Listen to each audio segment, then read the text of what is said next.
박스 모델이라는 거에 대해서 알아볼 건데, 우리가 어떤 요소는 기본적으로 하나의 박스 구조로 되어 있어요. 그래서 박스 모델은 HTML 요소를 감싸고 있는 상자를 말해요. 그 요소를 감싸서 다른 요소하고의 간격 혹은 내부의 테두리부터 컨텐츠 사이의 내부 여백, 내부에 있는 간격 또는 테두리의 크기, 이런 것들을 지정할 수가 있거든요.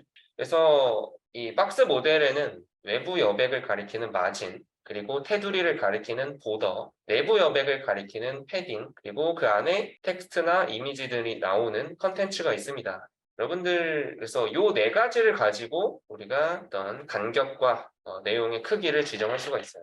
그래서 이렇게 생겼어요. 하나의 요소는 이렇게 컨텐츠, 그리고 패딩, 보더, 마진 이렇게 가지고 있는데, 컨텐츠부터 보더 사이의 간격을 패딩이라고 해요. 내부 여백. 그리고 보더까지가 이제 이 아이템에 포함되는 영역이고, 보더 바깥의 부분은 이제 외부 여백이 되겠습니다. 그래서 이렇게 해서 우리가 패딩을 키우면 보더부터 컨텐츠 사이에 간격들이 커지는 거고, 마진을 키우면 다른 요소와의 간격이 커지는 거예요. 여러분들 이제 겨울이니까 패딩 입으시죠, 패딩? 패딩을 입으면 그 패딩 안에 들어있는 뭐 오리털, 무슨 털 뭐 이런 거 있잖아요. 간격이 내 팔이 있는 곳부터 점퍼 바깥까지 되게 빵빵하게 되어 있죠. 그 여백을 말하는 거죠. 패딩처럼 점퍼 안에 사이에 있는 그 간격, 그 여백을 우리가 패딩이라고 합니다. 자, 그래서 마진부터 알아볼 건데, 마진은 요소의 외부 여백을 지정하는 속성으로 속성 값에는 뭐 오토, 그리고 픽셀, EM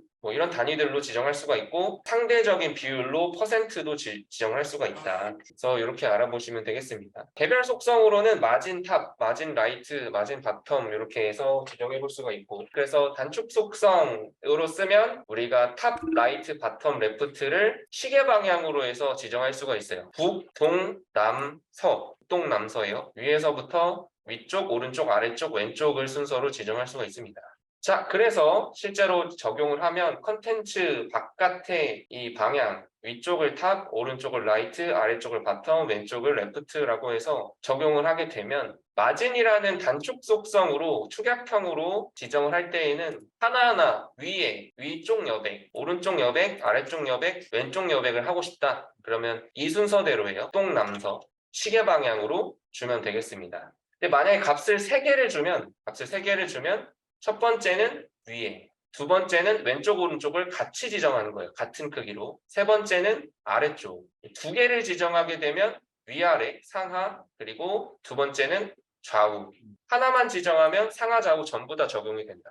그래서 이렇게 쭉 한번 실습을 해볼 거고, 그리고 이제 마진에서 우리가 알고 있어야 되는 사항은 오토라는 값을 지정하게 되면 어떤 요소 하나를 가운데로 배치해줍니다. 어제 우리가 레이아웃 하나 실습해보면서 홈페이지에 이렇게 가운데로 뭔가 레이아웃 만들어본 거 있었죠. 그때 마진 오토라고 지정을 했었어요. 그래서 오토라는 값은 크기를 자동으로 계산해서 균등 분할해주는 거예요. 마진을 적용할 건데, 이 노란색 박스한테 외부 여백을 자동으로 계산해서 넣어라. 그러면 전체 지금 사이트는 900픽셀이에요. 900픽셀인데 마진을 오토로 주게 되면 노란색 박스는 100픽셀이죠. 그 100픽셀에 좌우로 균등하게 간격을 주면 400, 400 주고 100픽셀이 남게끔 지정이 되겠죠. 그러면 얘가 이제 가운데로 온다라는 거죠. 그래서 오토를 주게 되면 좌우로 마진을 균등해서 분할해 적용해주기 때문에 결론적으로 가운데로 배치할 수가 있다. 마진 오토. 그 다음에 이너릿이라고 하는 건 어디서 본 적 있지 않나요? 이너리턴스라고 해서 우리가 상속을 배웠었죠.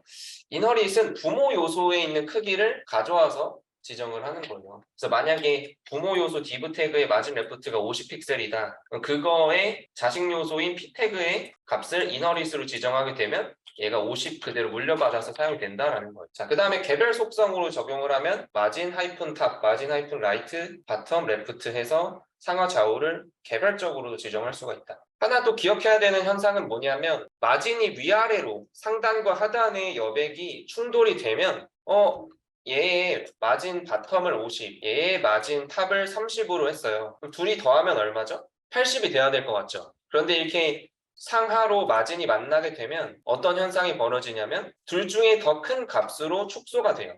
50이랑 30 더하면 80이 나와야 되죠. 그런데 둘 중에 50이 더 크죠. 그 50으로 마진이 축소가 돼버립니다. 마진이 충돌하는 현상이에요. 그래서 좌우로는 아니어도 상단 하단으로 여백이 충돌하게 되면 이런 현상이 생기니까 그걸 우리가 고려해서 지적을 해야 된다라는 거예요. 마진 컬랩스 현상. 그럼 어떻게 해결해야 되냐? 이제 어떤 현상들이 있냐? 이렇게 부모, 자식 간의 마진 바텀 50, 마진 탑 30 하면 충돌이 되겠죠, 위아래로. 그 다음에 각자 형제자매 요소인 경우에도 아래로 50, 위로 30 해주면 또 충돌이 돼서 50만 남습니다. 자, 이렇게 현상이 발생이 되는데 이걸 해결할 때에는 원인은 이거예요. 위아래로 블록 요소의 마진이 충돌되기 때문에가 원인이거든요. 마진 말고 차라리 하나는 패딩으로 주자. 이것도 해결이 되겠고, 패딩으로 처리하는 거.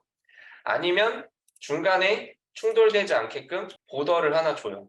보더를 만들어서 충돌을 끊어버릴 수도 있어요. 근데 이것보다 더 좋은 방법은 마진을 그냥 한쪽 방향으로만 주면 돼요. 80 줄 거 50, 30 쪼개서 주지 말고 애초부터 마진 바텀을 80으로 줘버리면 되거든요. 그래서 위아래로 충돌되지 않게 한쪽 방향으로만 마진을 주면 마진 컬랩스 현상, 마진이 충돌되는 현상을 해소할 수 있다. 이게 적용되지 않은 예외 상황들이 있어요. 포지션 속성의 값이 앱솔루트이거나 플로트 레프트 라이트가 적용됐거나 등등등 있는데 이건 나중에 또 살펴보면서 알아보면 되겠습니다. 패딩은 요소의 내부 여백을 지정하는 속성이에요. 그래서 똑같이 속성 값은 뭐 퍼센트, 픽셀 이런 것들 지정할 수가 있고 인허릿도 지정할 수가 있습니다. 얘도 역시 시계 방향으로 탑, 라이트, 바텀, 레프트 지정할 수가 있고 개별 속성으로도 지정할 수가 있습니다.